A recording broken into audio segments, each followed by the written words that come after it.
नमस्कार साथियों, आप सभी लोगों का नंदनी आयुष में एक बार पर स्वागत फिर से।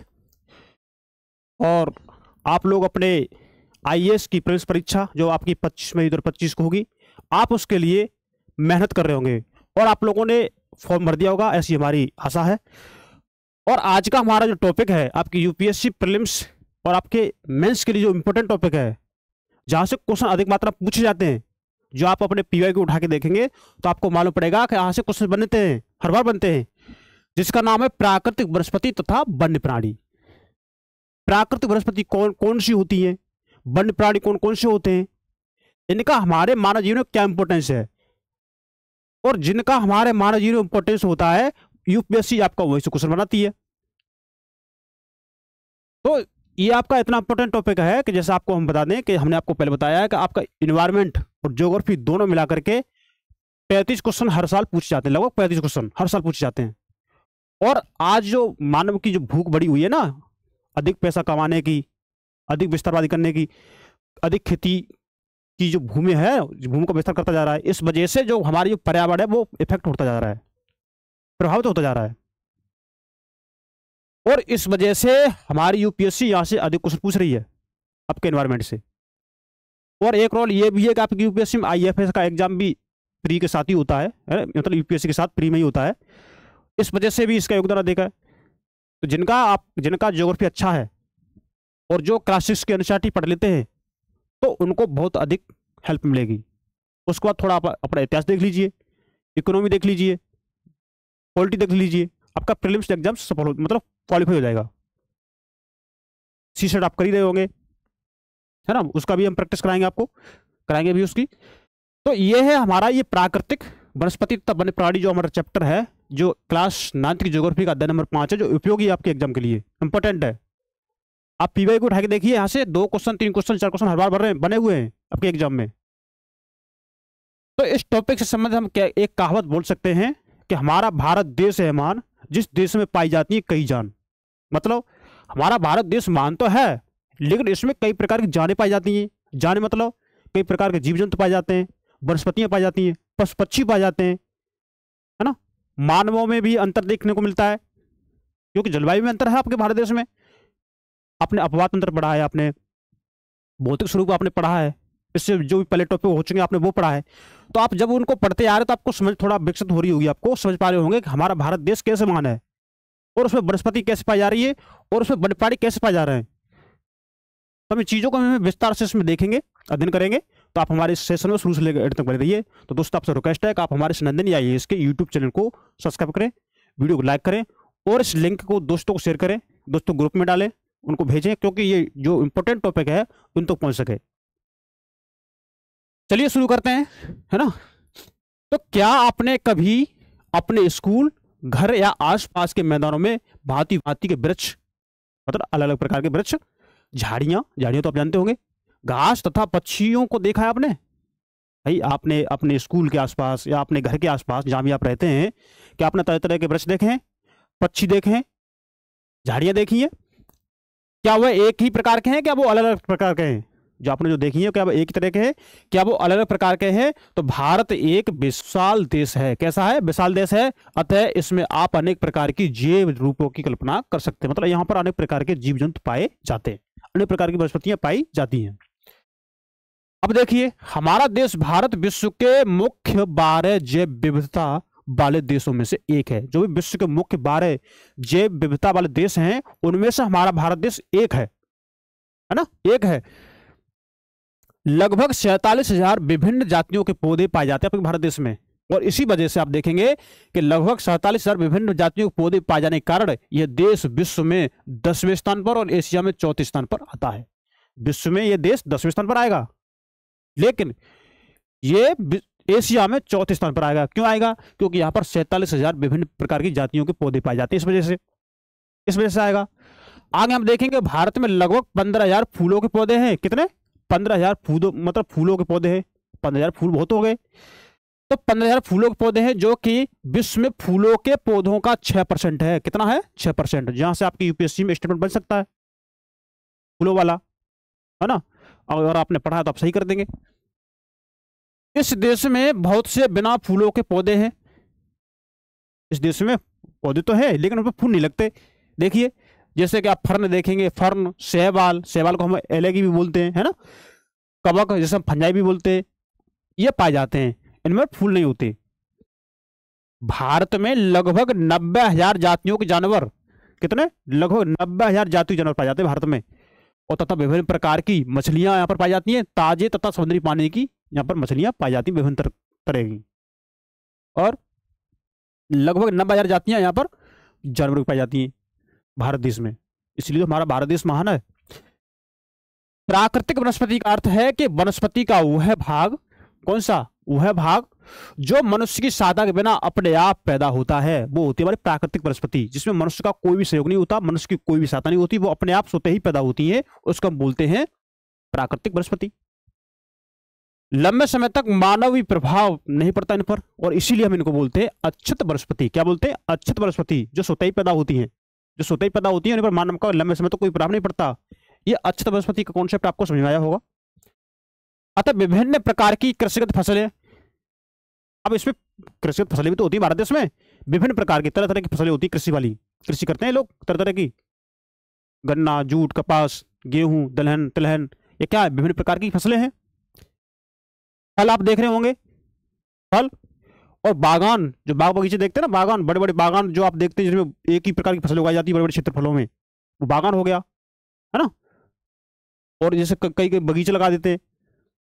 वनस्पति का भाग तो है परंतु ये प्राकृतिक वनस्पति नहीं है, इनको वनस्पति का भाग तो बोलते हैं बट ये प्राकृतिक वनस्पति नहीं है, इसको मनुष्य ने लगाया है, ये मनुष्य के रहमो कर्म पर उपजी है, इसने मनुष्य को उसने बोया है, समय दिया है, तो इसको हम प्राकृतिक वनस्पति नहीं बोलते। लेकिन ये वनस्पति का हिस्सा तो है लेकिन प्राकृतिक नहीं है। तो देखिए, क्या आप जानते हैं कि वह वनस्पति जो कि मूल रूप से भारतीय है, जो वनस्पति मूल रूप से भारतीय तो है, उसको हम देशज कहते हैं, लेकिन जो भारत के बाहर से आए हैं ना, उन्हें हम विदेशज पौधे बोलते हैं। जो भारत से बाहर के जो पौधे आते हैं ना, अब देखते हैं देशज प्रजाति, विदेश प्रजाति, देशज देश की हैं, विदेशज जो विदेश से आती हैं। आपको देशज और विदेशज का कॉन्सेप्ट समझ में आया होगा। अब देखिए, वनस्पति जगत शब्द का अर्थ किसी विशेष क्षेत्र में किसी समय में पौधों की उत्पत्ति से है। किससे, पौधों की उत्पत्ति से। आप समझ रहे होंगे, वनस्पति जगत है किसी विशेष क्षेत्र में, किसी विशेष क्षेत्र में किसी समय में पौधे की उत्पत्ति से है। किसी समय में किसी विशेष क्षेत्र में जहां पौधे की उत्पत्ति होगी उसको क्या बोलते हैं हम, वनस्पति जगत बोलते हैं। ठीक इसी तरह हम समझेंगे किसको, प्राणी जगत को, जानवरों को, है ना, जिस किसी विशेष क्षेत्र में किसी विशेष समय में जो प्राणी, जो जानवर होते हैं ना, उनकी उत्पत्ति होती है, उसको हम क्या बोलते हैं, प्राणी जगत बोलते हैं। तो आपको वनस्पति जगत और प्राणी जगत का जो कॉन्सेप्ट है ना, ये आपको समझ में आया होगा, है ना। पढ़ते तो देखते होंगे आपने, वनस्पति जगत हो गया, प्राणी जगत हो गया, लेकिन आपको वनस्पति जगत और प्राणी जगत का आपको बता ही नहीं क्या है ये, लेकिन आज मालूम पड़ गया। अब देखिए, वनस्पति के प्रकार आपके भारत देश में किस किस तरह की वनस्पति पाई जाती है, कौन कौन सी होती है। देखिए, हमारे देश में निम्न प्रकार की प्राकृतिक वनस्पति पाई जाती है। प्राकृतिक वनस्पतियां निम्न तरह की होती हैं। देखिए, उष्णकटिबंधीय सदाबहार वन, ये पाई जाती है भाई, जहां वर्षा 200 सेंटीमीटर से 400 सेंटीमीटर तक होती है, वहां पर वर्ष भर वर्षा होती है, तापमान अधिक होता है, आर्द्रता भी अधिक होती है, और उस क्षेत्र में पाई जाती है हमारे उष्णकटिबंधीय सदाबहार वन, जिसकी ऊंचाई 60 मीटर से भी अधिक होती है। पौधों की, पेड़ों की ऊंचाई, जो पेड़ बनते हैं ना, 60 मीटर से अधिक ऊंचे होते हैं। तो ये आपके असम में, मेघालय में, है ना, यानी जो पश्चिमी तट है उसमें, तमिलनाडु का तट जैसे हम कोरोमंडल तट बोलते हैं, वहां पर ये क्या होते हैं, यहाँ पर उस तरह के ये वन पाए जाते हैं। अब देखिए, उष्णकटिबंधीय पर्णपाती वन, उष्णकटिबंधीय पर्णपाती वन मतलब जैसे जैसे वर्षा का मात्रा कम होती जाती है, वैसे ही वर्षा की मात्रा कम होने से वनों के जो भी प्रकार हैं उसमें भी भिन्नता आती जाती है। अब सदाबहार वन अधिक वर्षा वाले, अब उससे जो कम वर्षा होगी, जो 100 से लेकर 200 सेंटीमीटर जो वर्षा होगी, वो वर्षा वाले हमारे कौन से, उष्णकटिबंधीय पर्णपाती वन, मतलब ये अपने पत्ते गिरा देते हैं लगभग 4 हफ्ते, महीने, 2 महीने के लिए गिरा देते हैं ये, है ना। और उष्णकटिबंधीय कटीले वन तथा झाड़ियां आप देखेंगे, अब इससे उससे 100 सेंटीमीटर से भी कम वर्षा होती है ना, 70 से लेकर 100 सेंटीमीटर जो वर्षा होती है, वहां पर उष्णकटिबंधीय कटीले वन तथा झाड़ियां पाई जाती है। यहाँ आपका राजस्थान वगैरह, गुजरात में यहाँ पर होता ही है। अब आप देखेंगे पर्वतीय वन, भाई पर्वतों पर जो वन पाए जाते हैं, भाई पर्वत जो इलाका है, पर्वत क्षेत्र है, वहां पर भी तो वन पाए जाते हैं, तो आप उसको देखेंगे। अब मैंग्रोव वन, इसको भी देखेंगे कि मैंग्रोव वन कहाँ कैसे होते हैं, क्या काम करते हैं, क्यों उपयोगी है ना। मैंग्रोव वन कैसे मिट्टी कटाव को रोकते हैं, ये सारी चीज हम इसमें देखेंगे। अब देखिए उष्णकटिबंधीय वर्षा वन आप देखेंगे, क्या उष्णकटिबंधीय वर्षा वन कि ये वन पश्चिमी घाटों के अधिक वर्षा वाले क्षेत्रों, अब देखिए पश्चिमी घाट है ना, ये वन पश्चिमी घाट जहां अधिक वर्षा होती है पश्चिमी घाटों में, है ना। जैसे कि आप लक्षद्वीप में आप देखेंगे अधिक वर्षा होती है, अंडमान और निकोबार में अधिक वर्षा होती है, यहाँ पर क्या पाए जाते हैं, यहाँ पर आपके सदाबहार वन पाए जाते हैं, उष्णकटिबंधीय वर्षा वन पाए जाते हैं, है ना। असम के ऊपरी भागों में तथा तमिलनाडु के तट पर सीमित है ये, मतलब यहाँ पर ये वन पाए जाते हैं। और ये उन क्षेत्रों में भली भांति विकसित हैं जहां 200 सेंटीमीटर से अधिक वर्षा के साथ एक थोड़े समय के लिए शुष्क ऋतु पाई जाती है, मतलब थोड़े समय के लिए पाई जाती है, शुष्क ऋतु पाई जाती है लेकिन थोड़े समय के लिए। इन वनों में वृक्ष 60 मीटर या इससे अधिक ऊंचाई तक पहुंचते हैं। भैया वर्षा अधिक होगी, नमी अधिक मिलेगी, तो क्या होगे, जो वन है उनकी ऊंचाई बढ़ती जाएगी, तो ये इनकी ऊंचाई 60 मीटर या इससे अधिक होती है। क्योंकि ये क्षेत्र वर्ष भर गर्म तथा आर्द्र रहते हैं, अतः यहाँ हर प्रकार की वनस्पति, वृक्ष, झाड़ियां, लताएं होती है, हर तरह की वनस्पति होगी, वृक्ष उगेंगे, झाड़ियां उगेगी, है ना। और वनों में इनकी विभिन्न ऊंचाइयों से कई स्तर देखने को मिलते हैं। वृक्ष में पतझड़ होने का कोई निश्चित समय नहीं होता इसमें कि कब इसका पतझड़ हो या ना हो, है ना। अतः यह वन साल भर हरे भरे लगते हैं, है ना। ये वन साल भर हरे भरे लगते हैं।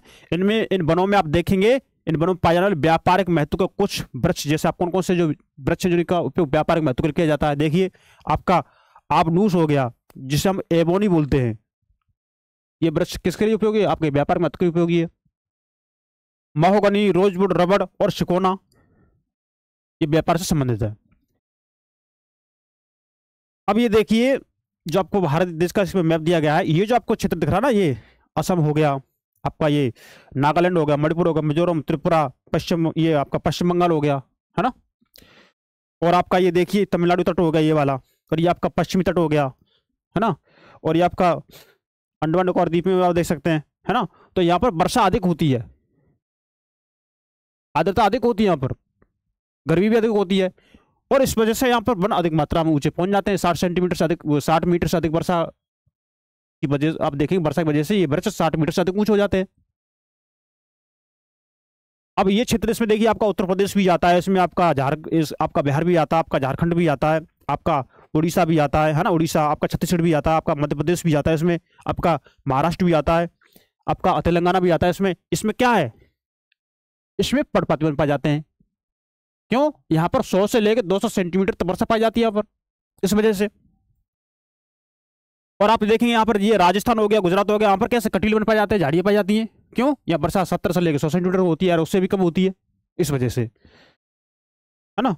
तो ये बात उन्होंने बता दी, एक बार अपना मैप देख लीजिए, मैंने आपको बता दिया जो आपका मेन इंपॉर्टेंट था, है ना। देखिए तो बात हो रही थी सदाबहार वन की, है ना।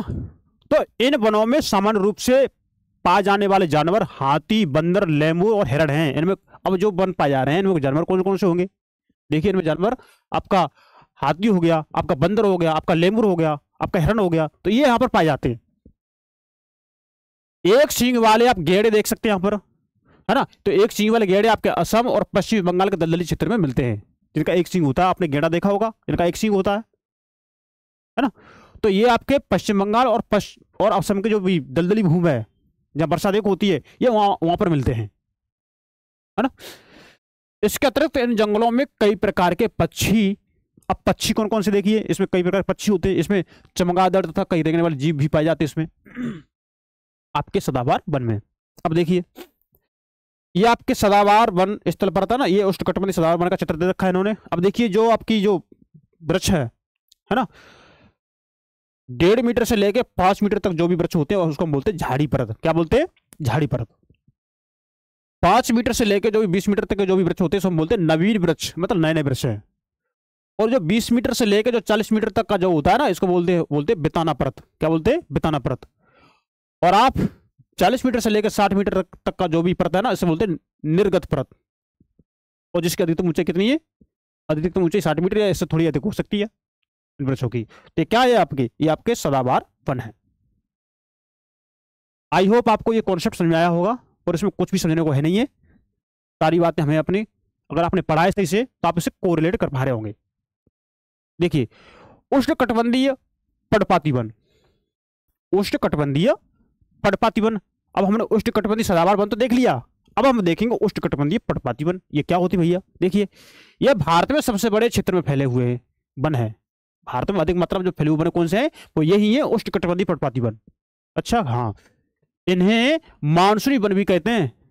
ये वन मानसून के आधार पर भी होते हैं और ये उन क्षेत्रों में विस्तृत हैं जहां 70 से लेकर 200 सेंटीमीटर तक वर्षा होती है। जहां पर 70 सेंटीमीटर से लेकर के 200 सेंटीमीटर वर्षा होती है, ये वन वहां पाए जाते हैं और इनका क्षेत्रफल भारत में अधिक है।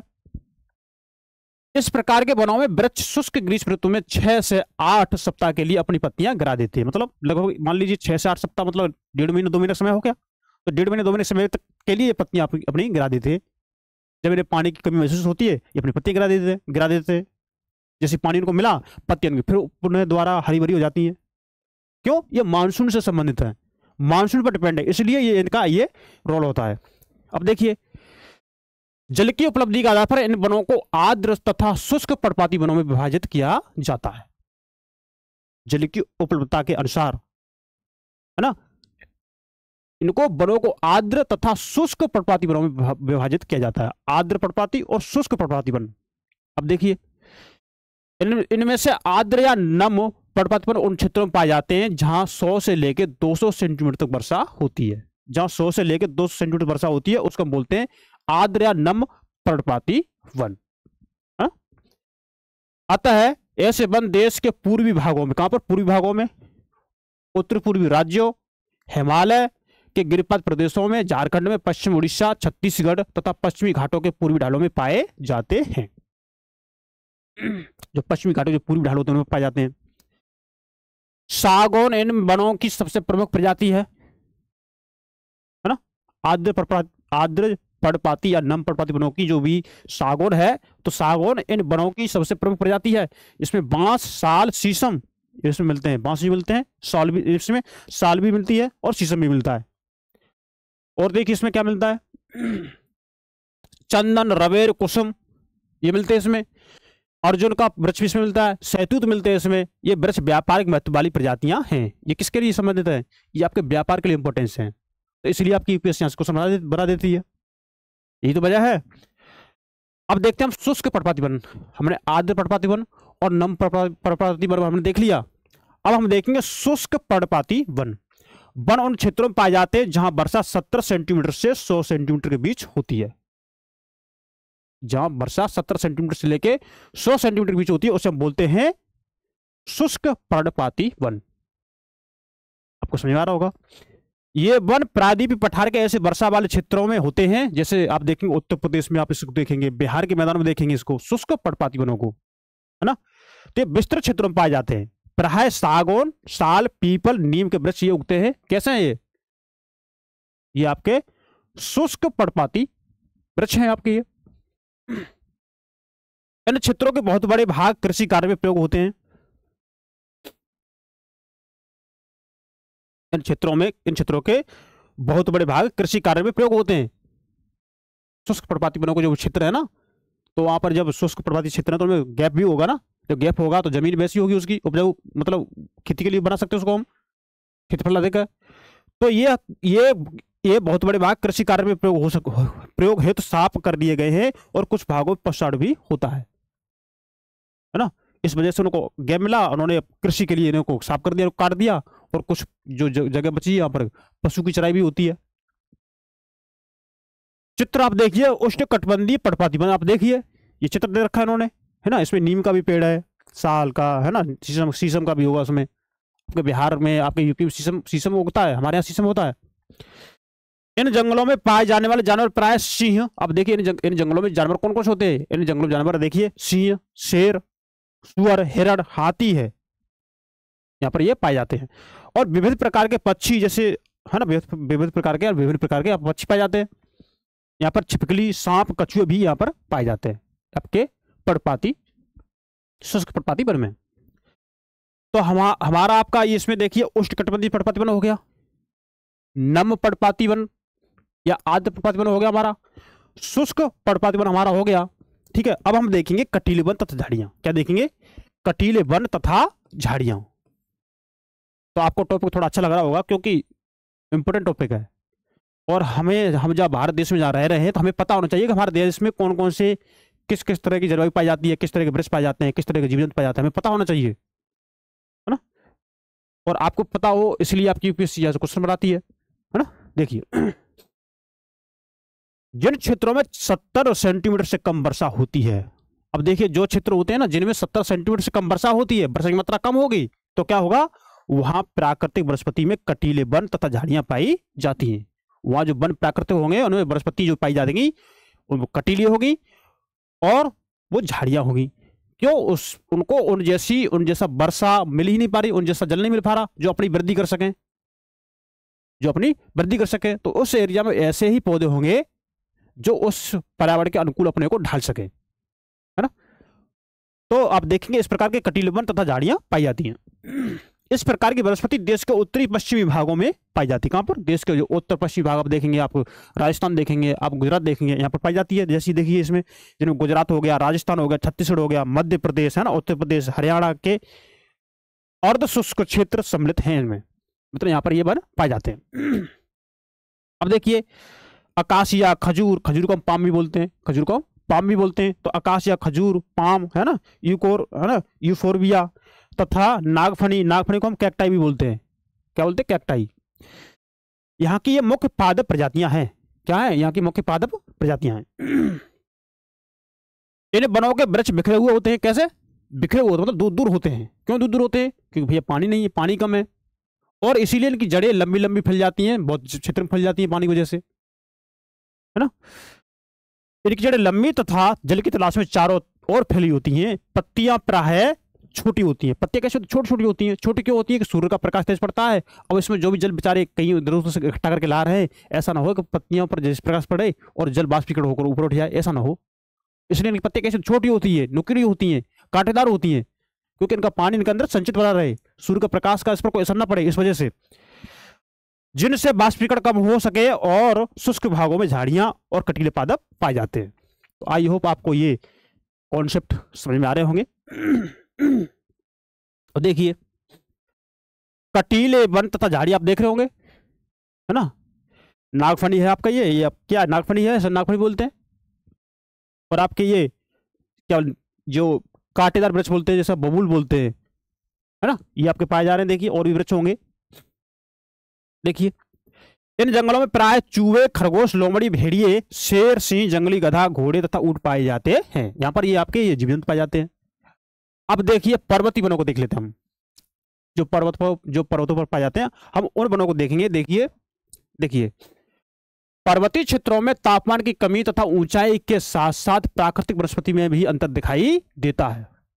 जब पर्वतीय क्षेत्र देखेंगे वहां पर तापमान में कमी दिखेगी, ऊंचाई के साथ साथ आप देखेंगे उनकी जो प्राकृतिक वनस्पति है ना, उनमें भी अंतर आपको दिखाई देगा, जैसे आपके स्तर भागों में दिखाई दे रहा था वैसे, है ना। वनस्पति जिस प्रकार का अंतर हम उष्णकटिबंधीय प्रदेशों से टुंड्रा की ओर देखते हैं ना, उसी प्रकार का अंतर पर्वतीय भागों में ऊंचाई के साथ साथ देखने को मिलता है। जैसे हमने स्तरीय भागों में आप देखेंगे उष्णकटिबंधीय वन से लेकर के टुंड्रा तक के जो वन मिलते हैं ना आपको, वैसे ही वन आपके पर्वतीय क्षेत्रों में मिलेंगे, है ना, देखने को। देखिए, 1000 मीटर से 2000 मीटर तक की ऊंचाई वाले क्षेत्रों में आर्द्र शीतोष्ण कटिबंधीय वन पाए जाते। कौन से? आर्द्र शीतोष्ण कटिबंधीय वन पाए जाते, मतलब यहाँ नमी होती है, जहां नमी की मात्रा होती है वो कहां तक होती है? 1000 मीटर से लेकर 2000 मीटर तक की ऊंचाई पर। इनमें चौड़ी पत्ती वाले ओक तथा चेस्टर जैसे वृक्षों की प्रधानता होती है।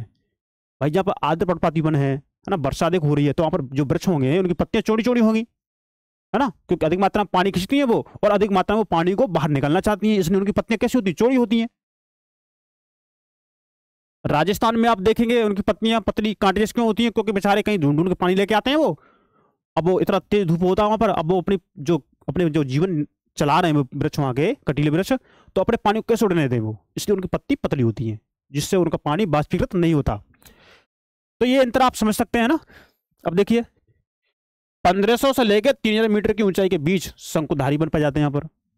1500 से लेके जो 3000 मीटर की जो ऊंचाई है वहां पर क्या पाए जाते हैं, शंकुधारी वन पाए जाते हैं। तो देखिए ये पर्वतीय वन है, यहाँ के वन यहाँ के वन में क्या है, अंतर है क्या नहीं है, अंतर है, यही बात कही इन्होंने। अब देखिए आगे, वृक्ष जैसे चीड़, अब यहाँ पर कौन कौन से वृक्ष पाए जाते हैं, देखिए चीड़ हो गया, चीड़ को हम पाइन बोलते हैं, क्या बोलते हैं, पाइन। चीड़, देवदार, सिल्वर, फर, स्प्रूस, सीडर आदि पाए जाते हैं। ये वन प्राय हिमालय की दक्षिणी ढलानों, ये हिमालय की दक्षिणी ढलानों, तो आप ध्यान रखिए हिमालय की जहां पर जो वृक्ष अधिक मात्रा पाए जाते हैं, जो बायोडाइवर्सिटी है ना, कहां पर है, ये दक्षिणी ढलान पर है। यहां से आपके यूपीएससी क्वेश्चन बना है। तो दक्षिणी ढलानों, दक्षिण और उत्तर पूर्वी भारत के अधिक ऊंचाई वाले भागों में ये पाए जाते हैं। दक्षिण ढलानों, दक्षिण में, और उत्तर पूर्व भारत के, उत्तर पूर्व भारत में वहां पर क्या है, वहां पर अधिक मात्रा में नमी रहती है। तो उत्तर पूर्व भारत के अधिक ऊंचाई वाले भागों में ये पाए जाते हैं। अधिक ऊंचाई पर प्राय शीतोष्ण कटिबंधीय घास के मैदान पाए जाते हैं। और अधिक ऊंचाई पर क्या देखेंगे, अधिक ऊंचाई पर आप देखेंगे शीतोष्ण कटिबंधीय घास के मैदान पाए जाते हैं ना? प्राय 3600 मीटर से अधिक ऊंचाई पर शीतोष्ण कटिबंधीय वनों तथा घास के मैदानों का स्थल अल्पाइन वनस्पति ले लेती है। कौन सी वनस्पति, अल्पाइन वनस्पति ले लेती है। देखिए कितने ऊंचाई पर, 3600 मीटर से अधिक ऊंचाई पर जो शीतोष्ण कटिबंधीय वन है उनका स्थान आप देखिए, घास के मैदान का स्थान अल्पाइन वनस्पति ले लेती है। सिल्वर, फर, जूनिपर, पाइन, वर्च इन वनों के मुख्य वृक्ष हैं। कौन कौन से, देखिए ये सिल्वर, फर, ये जूनिपर, ये पाइन, ये वर्च, ये क्या है, ये इन वनों के मुख्य वृक्ष हैं। और कभी कभी इन वृक्षों के नाम लेकर के आपके यहाँ पर स्टेटमेंट बन जाता है यूपीएससी एग्जाम में, है ना? तो हमें वृक्षों के नाम भी पता होना चाहिए, ये तो भाई थोड़े बहुत पता होना चाहिए, इतने तो पता हो कि हम किसी को बता सकें, आप अपना आंसर राइटिंग कर सकें, इतने तो हमें पता होना चाहिए। और जब आप इसे 2-3 बार देख लेंगे तो आप जब आप स्टेटमेंट देखेंगे ना तो आपको अपने आप ही रिकॉल हो जाएगा, हमने ये पढ़ा है, सही है, पढ़ा नहीं तो गलत होगा। जैसे जैसे हिमरेखा के निकट पहुंचते हैं, जैसे जैसे आप हिमरेखा के निकट पहुंचते हैं, मतलब जहां बर्फ की परत पाई जाती है ना, जहां बर्फ बनना स्टार्ट होती है, बर्फ की परत पाई जाती है, वहां पर जैसे जैसे हम हिमरेखा के निकट पाए जाते हैं, इन वृक्षों के आकार छोटे होते जाते हैं। तो ठंडा दिख पाई जा रही है वहां पर, है ना, शुष्क वो होगा वहां पर मौसम। तो जैसे जैसे हिमरेखा के निकट पहुंचते हैं, इन वृक्षों के आकार छोटे होते जाते हैं। अंततः झाड़ियों के रूप के बाद वे अल्पाइन घास के मैदान में विलीन हो जाते हैं। झाड़ियां बनेंगी, झाड़ी के बाद फिर क्या करेंगे, और छोटे होंगे, फिर वो क्या होंगे, धीमे धीमे घास के मैदानों में विलीन हो जाती है। और इनका उपयोग गुज्जर तथा बकरवाल जैसी घुमक्कड़ जातियों द्वारा पशुचारण के लिए किया जाता है। मतलब ये गुज्जर हो गया, बकरवाल हो गया, क्या है, ये घुमक्कड़ी जातियां हैं जो अपने पशु को चराने जाती हैं इधर उधर, तो ये इनका ये अपने पशु चराने के लिए इसका यूज कर लेते हैं। अधिक ऊंचाई वाले भागों में मांस, है ना, लिचन, घास और टुंड्रा वनस्पति का एक भाग है अधिक ऊंचाई पर। तो आपको ये समझ में आ रहा होगा। अब देखिए इन वनों में प्राय कश्मीरी महामृग, अब इन वनों में क्या क्या पाए जाते हैं, देखिए कौन कौन से जीव पाए जाते हैं। तो इन वनों में प्राय कश्मीरी महामृग, चितरा हिरण, जो चितरा हिरण होता है वो उसकी बात हो रही है, जंगली भेड़, खरगोश, तिब्बती बारहसिंगा, याक, हिम तेंदुआ, गिलहरी, रीछ, आइक्सवेल, है ना, कहीं कहीं लाल पांडा, घने वाले बालों वाली भेड़ तथा बकरियां भी पाई जाती है। तो मैं क्या कह रहा हूं, मैं आपसे ये कह रहा हूं कि जहां पर जैसी जलवायु होती है वहां पर वैसे ही वनस्पति और वैसे ही जीव जंतु पाए जाते हैं, और मनुष्य का भी रंग और बनावट और कद उसी के अनुसार होता है। अब देखिए मैंग्रोव वन, क्या, अब हम देखते हैं मैंग्रोव वन।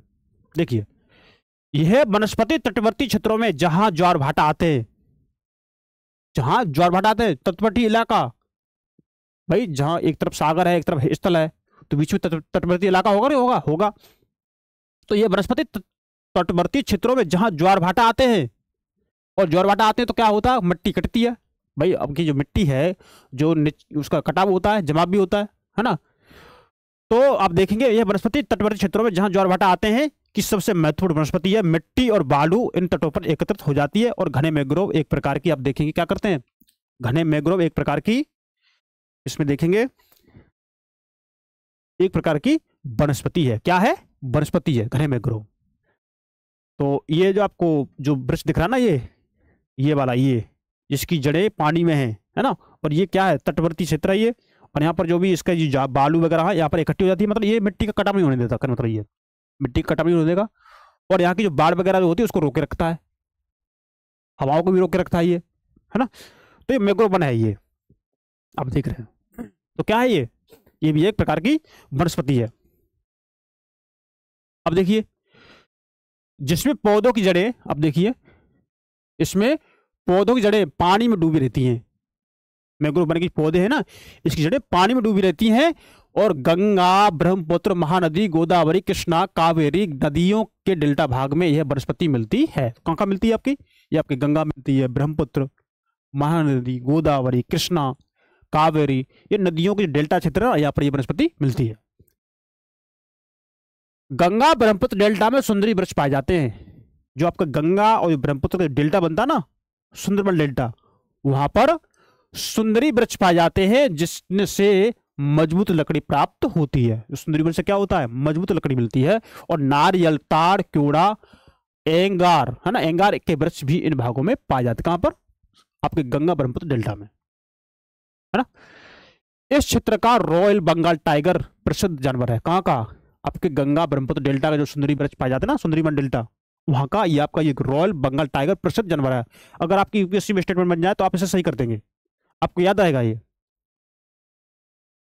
इसके अतिरिक्त देखिए, इसके अतिरिक्त कछुए पाए जाते हैं, इसके अतिरिक्त मगरमच्छ पाए जाते हैं, इसके अतिरिक्त घड़ियाल एवं कई प्रकार के सांप भी इन जंगलों में मिलते हैं।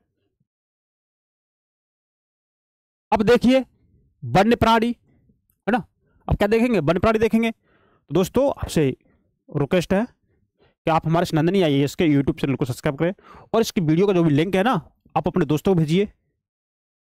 उन आपके जो भी ग्रुप हैं, व्हाट्सएप ग्रुप हैं, टेलीग्राम ग्रुप हैं, फेसबुक है, आप उसको वहाँ डालिए, क्योंकि इसकी रीच बढ़े। ये आपकी यूपीएससी एग्जाम के लिए इंपॉर्टेंट है।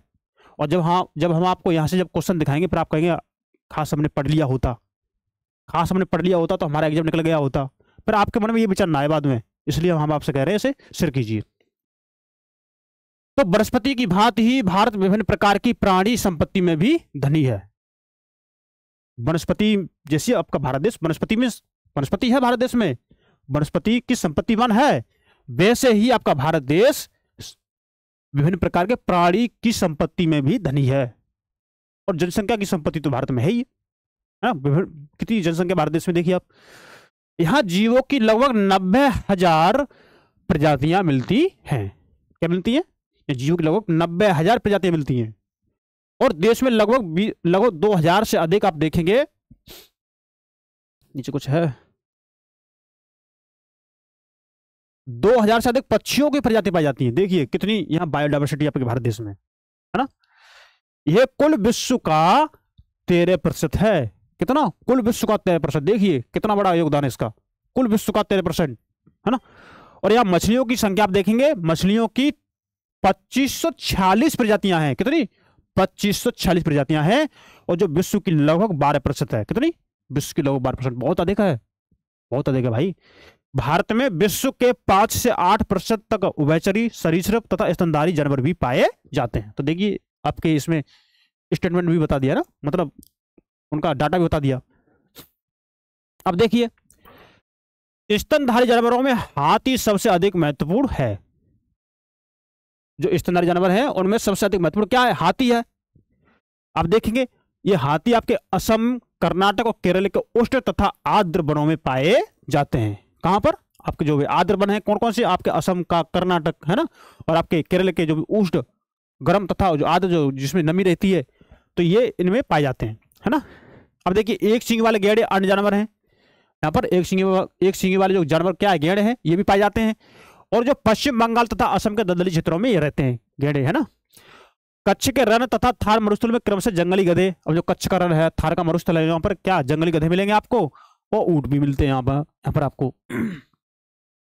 भारतीय भैंसा, नील गाय, है ना, चौसिंगा, छोटा मिर्ग, गेजल तथा विभिन्न प्रजातियों वाले हिरण यहाँ पर मिलते हैं। और आदि और भी मिलते हैं।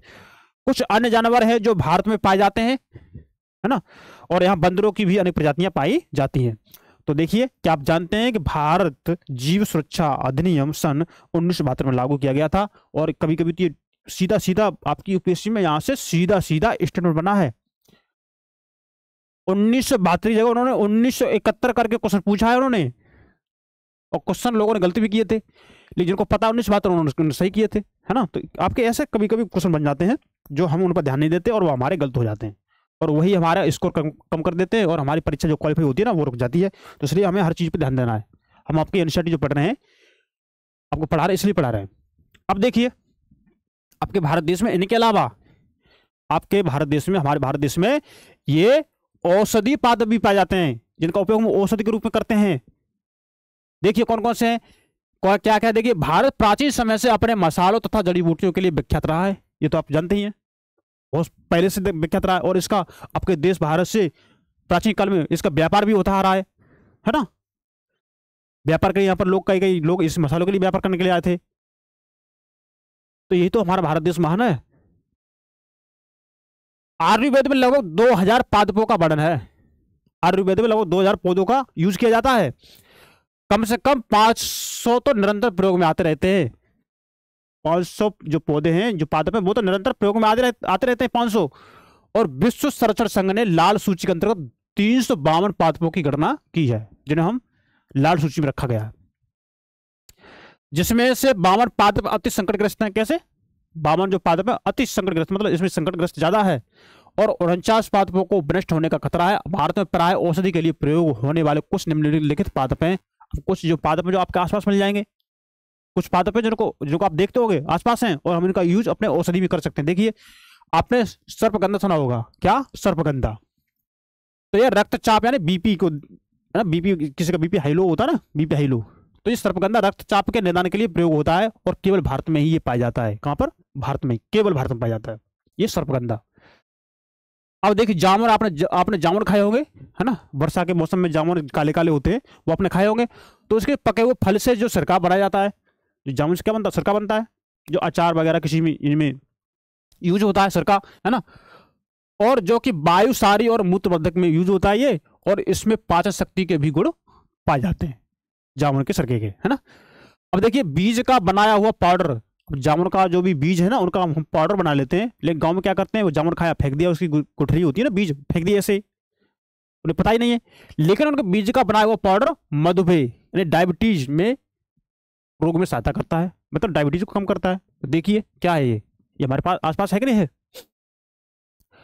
आप अर्जुन को देखेंगे, ये ताजे पत्तों का निकाला हुआ रस कान के दर्द के इलाज में सहायता करता है, और यह रक्तचाप की नियमितता को के लिए भी लाभदायक होता है अर्जुन, है ना। बबूल आप देखेंगे जो आसपास हैं आपके, इसके पत्ते आंख की फुंसी के लिए लाभदायक हैं। किसकी? आंख में जो फुंसी निकलती है ना, इसके लाभदायक हैं। और इससे जो गोंद प्राप्त हो ना, गोंद बबूल का, ये आपके शरीर में शक्ति की वर्धक के लिए, जो ताकत देता है, शरीर में ऊर्जा देता है, इसके लिए उपयोगी होता है आपका ये बबूल का गोंद। नीम आप देखेंगे, नीम ये जैव और जीवाणु प्रतिरोधक होते हैं नीम। तुलसी पाता आप देखेंगे, जुकाम और खांसी की दवा में इसका प्रयोग होता है, तुलसी के पौधे का, है ना। कचनार आप देखेंगे, ये फोड़ा जिसे अल्सर बोलते हैं, बददमा रोगों के लिए ये यूज होता है, और इस पौधे की जड़ कली पाचन शक्ति में सहायता करती है। अपने क्षेत्र को औषधि पादपों की पहचान करो, कौन कौन से पौधे औषधि के लिए उपयोग होते हैं, और उस स्थान के लोग उनका कौन सी बीमारी के लिए उपयोग करते हैं, ये आपका काम है। और प्राकृतिक पारिस्थितिक तंत्र मनुष्य के जीवन के लिए अनिवार्य है। क्या यह संभव है कि प्राकृतिक पर्यावरण का निरंतर होता जा रहा विनाश रोका जा सके? संभव है क्या? तो इस पर आप थोड़ा विचार कीजिए, है ना। अब देखिए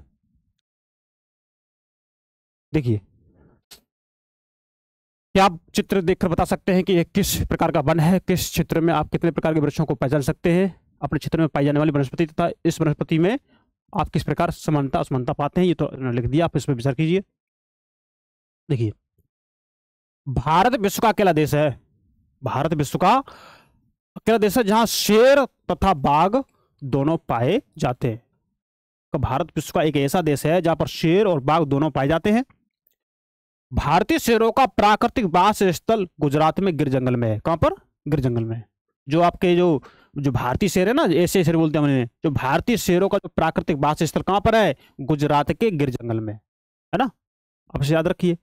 बाघ मध्य प्रदेश तथा झारखंड के वनों जो बाघ है ना, मध्य प्रदेश में पाए जाते हैं, झारखंड के वनों में, और पश्चिमी बंगाल के सुंदरवन तथा हिमालय क्षेत्र के में ये पाए जाते हैं, ये यहाँ पर पाए जाते हैं। बिल्ली जाति के सदस्यों में आप देखेंगे तेंदुआ, तो तेंदुआ किसका सदस्य है? बिल्ली जाति सदस्य। तो बिल्ली जाति के सदस्यों में तेंदुआ भी है, और ये शिकारी जानवरों में मुख्य है, ये शिकार करता है। अब देखिए, हिमालय क्षेत्रों में पाए जाने वाले जानवर अपेक्षाकृत कठोर जलवायु को सहन करने वाले होते हैं। कैसे होते हैं ये? जो हिमालय क्षेत्रों में जो जानवर पाए जाते हैं ना, ये अपेक्षाकृत कठोर जलवायु को सहन करने वाले होते हैं, कठोर जलवायु को सहन कर लेते हैं, जो अत्यधिक ठंड में भी जीवित रहते हैं। ऐसे होते हैं ये। देखिए, लद्दाख की बर्फीली ऊंचाइयों में याक पाए जाते हैं। लद्दाख की जो बर्फीली ऊंचाई है ना, यहाँ पर क्या पाए जाते हैं? याक पाए जाते हैं, जो गुच्छेदार सींगों वाला बैल जैसा जीव है, जिसका भार लगभग 1 टन होता है, और तिब्बतीय बारहसिंगा, भारल, जिसे भारल को नीली भेड़ बोलते हैं, जंगली भेड़, तथा क्यांगों को हम तिब्बती जंगली गधा बोलते हैं, भी यहाँ पाए जाते हैं। कहीं कहीं लाल पांडा भी कुछ भागों में मिलते हैं, है ना। अब देखिए, क्या आप जानते हैं कि ऐसे शेर केवल गुजरात के गिर जंगलों में पाए जाते हैं? जानते हैं क्या? अरे हमने अभी बता दिया आपको। जानते क्या? बताइए। तो नदियों, झीलों तथा समुद्री क्षेत्रों में कछुए, है ना, जो नदियां हैं, झीलें हैं, तो नदियां, झीलें तथा समुद्री क्षेत्रों में कछुए, मगरमच्छ और घड़ियाल पाए जाते हैं। घड़ियाल मगरमच्छ की प्रजाति का एक ऐसा प्रतिनिधि है जो विश्व में केवल भारत में पाया जाता है। कहां पर? भारत में पाया जाता है घड़ियाल। क्या? घड़ियाल मगरमच्छ की प्रजाति का एक ऐसा प्रतिनिधि है जो विश्व में केवल भारत में पाया जाता है। तो वैसे लोग बोलते हैं कि यूपीएससी में स्टेटमेंट जो केवल वाले होते हैं ना, वो गलत होते हैं, लेकिन अगर ये स्टेटमेंट बन जाए आपके यूपीएससी में, घड़ियाल मगरमच्छ की प्रजाति का एक ऐसा प्रतिनिधि है जो विश्व में केवल भारत में पाया जाता है, क्या गलत होगा? ये नहीं, सही होगा। तो हमें पढ़ना है ना, क्या करना है? पढ़ना है और चीजें हमें समझनी है, तभी हम यूपीएससी क्वेश्चनों को हल कर सकते हैं। वैसे तो भाई तुक्का है, लग गया तो ठीक है, नहीं। अब देखिए, भारत में अनेक रंग बिरंगे पक्षी पाए जाते हैं। देखिए, भारत में देखते हैं आप, तोता, मैना, कबूतर, कौवा, कोयल, क्या ये रंग बिरंगे पक्षी है क्या? तो भारत में अनेक रंग बिरंगे पक्षी पाए जाते हैं, जैसे मोर हो गया, बतख हो गया, तोता, मैना, सारस, कबूतर आदि कुछ पक्षी प्रजातियां हैं जो देश के वनों में तथा आर्द्र क्षेत्रों में रहती हैं। जो कुछ पक्षी देश के जो आर्द्र वन वहां पर रहते हैं, है ना, और कुछ वनों में, कुछ आर्द्र क्षेत्रों में रहते हैं। अब देखिए, हमें अपनी फसलें जैव विविध पर्यावरण से चुनी है। हमने जो अपनी फसल चुनी है ना, फसलें, हम गेहूं, जौ, मक्का, ज्वार, बाजरा हम करते हैं ना, ये फसलें, गन्ना वगैरह, ये चाय वगैरह, ये फसलें जैव विविध पर्यावरण से हमने चुनी है, उनसे हमने चुनी है ये। यानी खाने योग्य पौधे के निश्चय से हमने बहुत से औषधि पादपों का प्रयोग कर उनका चुनाव किया है। आज हम औषधि पादपों को हम यूज करते हैं ना, हमने उनको चुना है ना, इस जैव विविध पर्यावरण से, है ना। देखिए, दूध देने वाले पशु भी प्रकृति द्वारा दिए बहुत सारे जानवरों में से चुने गए हैं। जो भी प्रकृति द्वारा बहुत सारे जानवर दिए गए हैं, और बहुत सारे जानवरों में से भी दूध देने वाले जानवर भी चुने हुए हैं हम लोगों ने, हम मानव ने, है ना। जानवर हमें बोझा ढोने, कृषि कार्य करने, हम जानवरों से बोझा ढोते हैं ना, बैल को हम यूज करते हैं, हम बैल को, भैंसे को हम यूज करते हैं बोझा ढोने के लिए। तो जानवर हमें बोझा ढोने, कृषि कार्यों, सब खेती भी करते हैं, खेती जुताई भी करते हैं, तो कृषि कार्यों और यातायात के साधनों के रूप में हम मदद करते हैं, और इनसे हमें मांस एवं अंडे भी प्राप्त होते हैं, है ना। मछली से पौष्टिक आहार मिलता है। मछली से क्या मिलता है? पौष्टिक आहार मिलता है। और बहुत से कीड़े मकोड़े फसलों और फलों और वृक्षों के परागण में मदद करते हैं। कुछ कीड़े मकोड़े कैसे होते हैं? जो फसलों में, है ना, जो फलों में, जो वृक्षों के परागण में मदद करते हैं, और हानिकारक कीड़ों पर जैविक नियंत्रण रखते हैं। जो हानिकारक, जो भी कारक होते हैं, तो हानिकारक कीड़ों पर जैविक नियंत्रण रखते हैं। ये क्या? ये जो लाभदायक जो कीड़े मकोड़े होते हैं वो, है ना। प्रत्येक प्रजाति का पारिस्थितिकी तंत्र में योगदान है, अतः, है ना, प्रत्येक प्रजाति का पारिस्थितिकी तंत्र में क्या है? योगदान है, अतः उनका संरक्षण अनिवार्य है। क्या है? उनका संरक्षण अनिवार्य है। और जैसा पहले आप बताया गया है कि मनुष्यों द्वारा पादपों और जीवों के अत्यधिक उपयोग के कारण पारिस्थितिकी तंत्र असंतुलित हो गया है। क्यों हो गया है भैया? इस मनुष्य ने पादपों और जीवों का अत्यधिक उपयोग किया है, इतना उपयोग किया है कि पारिस्थितिकी तंत्र कैसा हो रहा है? असंतुलित हो गया है ना। लगभग 1300 पादप प्रजातियां संकट में हैं। जो 1300 पादप प्रजातियां कैसी हैं, ये संकट में हैं तथा 20 प्रजातियां विनष्ट हो चुकी हैं। इतना इसमें प्रयोग कर लिया मानव ने। और काफी वन्य जीव प्रजातियां भी संकट में हैं। काफी जो वन्य जीव प्रजातियां कैसी हैं, संकट में है और कुछ विनष्ट हो चुकी हैं। तो पारिस्थितिकी तंत्र के असंतुलन का मुख्य कारण लालची व्यापारियों का अपने व्यवसाय के लिए अत्यधिक शिकार करना है। जो लालची जो व्यापारी हैं क्या करते हैं, ये अपने व्यवसाय के लिए अत्यधिक शिकार करते हैं और रासायनिक और औद्योगिक अवशिष्ट तथा तेजाबी जमाव के कारण प्रदूषण, विदेशी प्रजातियों का प्रवेश, कृषि तथा निवास के लिए वनों की अंधाधुंध कटाई पारिस्थितिकी तंत्र को असंतुलन का कारण बन रही है। तो आई होप आपको ये कॉन्सेप्ट समझ में आ रहा होगा, है ना। आगे देखते हैं। अपने देश की पादप और जीव संपत्ति की सुरक्षा के लिए सरकार ने कई कदम उठाए। भैया कौन कौन से कदम उठाए, हम इसको पढ़ लेते हैं। सरकार ने कदम उठाए, देखिए। देश में 18 जीव मंडल निचय यानी आरक्षित क्षेत्र स्थापित किए गए हैं इनको बचाने के लिए। और इनमें से 12 यानी 12 सुंदरवन, है ना। इनमें से 12 सुंदरवन, नंदा देवी, मन्नार की खाड़ी, नीलगिरी, नौकरेख, ग्रेट निकोबार, शिमलीपाल, पंचमढ़ी, है ना, अचनकमर, अमरकंटक, अगस्तमलाई, कंचनजंगा और पन्ना की गणना विश्व के जीवमंडल निचय में की गई है। ये 12 है ना। आगे आप देखिए, इसको हम थोड़ी अभी बताएंगे बाद में, पहले हम इसको देख लें। देखिए 2 नंबर पर क्या है, 2 नंबर पर देखिए आप, है ना। 1992 में सरकार द्वारा पादप उद्यानों को वित्तीय तथा तकनीकी सहायता देने की योजना बनाई गई थी। कब? 1992 में सरकार द्वारा जो भी पादप उद्यान है ना, उन पादप उद्यानों को वित्तीय सहायता और तकनीकी सहायता देने की योजना बनाई गई थी। कब? 1992, जिससे इनका संरक्षण किया जा सके। शेर संरक्षण, गेड़ा संरक्षण, भारतीय भैंसा संरक्षण तथा पारिस्थितिकी तंत्र के संतुलन के लिए कई योजनाएं बनाई गई हैं। ये क्या कदम है सरकार द्वारा उठाए गए?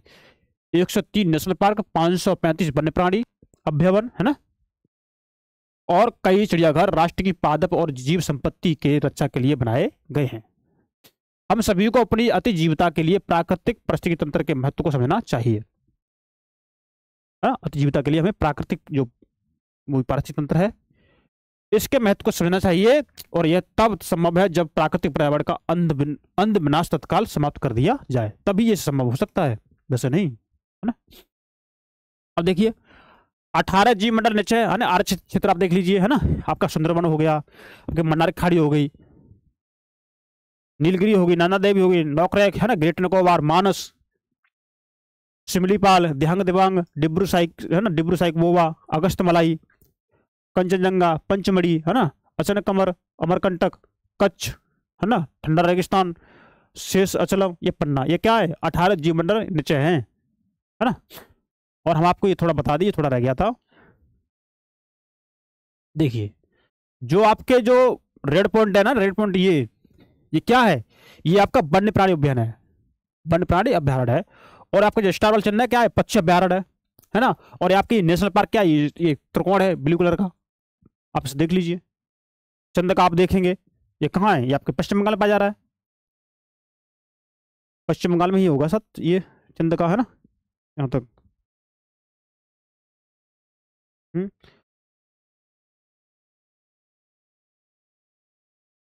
ये उसमें आ रहा होगा, हाँ, आंध्र प्रदेश में, है ना, आंध्र प्रदेश में यहाँ तक, यहाँ तक। अब देखिए सिमलीपाल हो गया है, ये आपके पश्चिम बंगाल में आ रहा है ना, ये पश्चिम बंगाल में आ रहा है सिमलीपाल, है ना। राजगीर आपके ये किस में आ रहा है?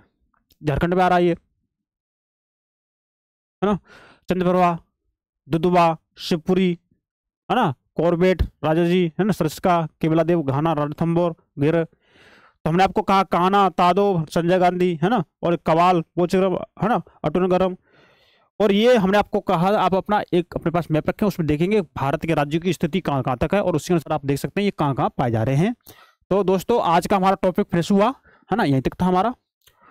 और हम इसमें आपको बता दें कि हमारे ये प्रवासी पक्षी उनको थोड़ा बता दें आपको। प्रवासी पक्षी देखिए भारत के कुछ दलदली भाग प्रवासी पक्षियों के लिए प्रसिद्ध हैं। कुछ दलदली भाग शीत ऋतु में आप देखेंगे कि शीत ऋतु में साइबेरियन सारस बहुत संख्या में यहाँ आते हैं। इन पक्षियों का एक मनपसंद स्थान कच्छ का रण है। कहाँ पर? कच्छ का रण। और जिस स्थान पर मरुभूमि समुद्र से मिलती है ना, मरुस्थल की भूमि जो समुद्र से मिलती है, यह वहां लाल सुंदर कलंगी वाली यानी फ्लेमिंगो यानी फ्लेमिंगोए हजारों संख्या में आती हैं और खारे कीचड़ के ढेर में बनाकर उनमें घोंसला बनाती हैं और उनमें बच्चों को पालती हैं। और देश में अनेक दर्शनीय दृश्यों में से यह भी एक है। क्या ये हमारी कीमती धरोहर नहीं है? हाँ, ये हमारी कीमती धरोहर है। तो भैया आज का हो गया टैग, ये हमारा चैप्टर खत्म। तो आपसे एक बार पुनः रिक्वेस्ट, आप हमारे नंदिनी IAS के यूट्यूब चैनल को सब्सक्राइब कर दें, वीडियो को लाइक कर दे, दोस्तों को शेयर कर दे। इसके बाद वीडियो को लिंक अपने दोस्तों के व्हाट्सएप ग्रुप में डाल दीजिए, फेसबुक ग्रुप में डाल दीजिए, है ना, टेलीग्राम ग्रुप में डाल दीजिए, जिससे वीडियो जो पढ़ने वाले लोगों तक पहुंचे। और आपको पता है आपके UPSC के लिए कितना इंपॉर्टेंट टॉपिक है, और आपको पता है यहाँ से क्वेश्चन बने हैं, मैंने आपको बताया भी है कैसे कैसे क्वेश्चन पूछे गए और कैसे कैसे क्वेश्चन पूछे जा सकते हैं, डिस्कस कर दिया। तो आज के लिए हम इतना रखते हैं और अपने एग्जाम की तैयारी करिए, हेल्दी रहिए, है ना, अच्छा खाना खाइए और अपने पढ़ते रहिए और दिमाग पर थोड़ा टेंशन कम लीजिए ना।